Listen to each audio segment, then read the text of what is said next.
Celebrating his party's triumph in dislodging the PMLN government in Punjab, former Prime Minister and PTI chairman Imran Khan on Wednesday made what sounded unmistakably like a speech delivered on the hustings by a man confident of the ultimate prize. He reiterated his demand for an early election as the only solution to the prevailing crisis and vowed to continue public welfare schemes started by his government earlier. More significantly, he dilated upon the direction his policies would take critical areas once he returned to power. For instance, Mr. Khan said he wanted good relations with all countries, including the US, which he accuses of having engineered his government's ouster through a conspiracy, but exhorted the nation to choose death over slavery. In the same vein, the PTI Supremo claimed he would make the country stand on its own feet and for financial assistance would appeal to overseas Pakistanis. True to form,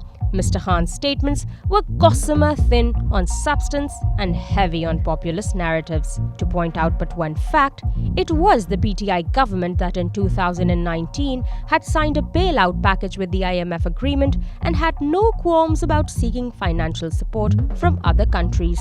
That said, it is accepted that populism has a tenuous relationship with facts. What cannot, however, be easily overlooked or filed away as a rhetorical flourish is Mr. Khan's assertion in Wednesday's address that he can talk to the TTP or the Baloch separatists, but not with thieves, as he often describes the leadership of the major political parties other than PTI. "Will you speak to someone who robs your home?" he asked. To place bloodthirsty militants who have murdered tens of thousands of innocent Pakistanis on par with political leaders, howsoever corrupt, is an abhorrent and cavalier overstatement.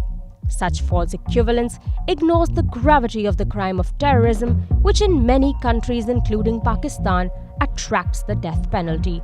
Even nations that have done away with capital punishment reserve the most severe sanctions for those convicted of terrorism. That brings up another point, that of prosecutable evidence.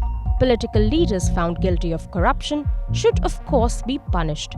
But despite having a compromised and hence pliant NAB chairman leading its anti-corruption campaign, why was the PTI during its nearly 4 years at the center unable to successfully prosecute most of the political personalities it denounces as thieves? Finally, Mr. Khan's stance makes it depressingly clear that personal animus, reinforced by obduracy, remains the driving force behind his politics. Even when the country is in the grip of a dire financial crisis and polarization has risen to dangerous levels, the former PM, perhaps a future one too, insists on demonizing his opponents when the only rational way forward is to cool down the political temperature and talk to those across the aisle.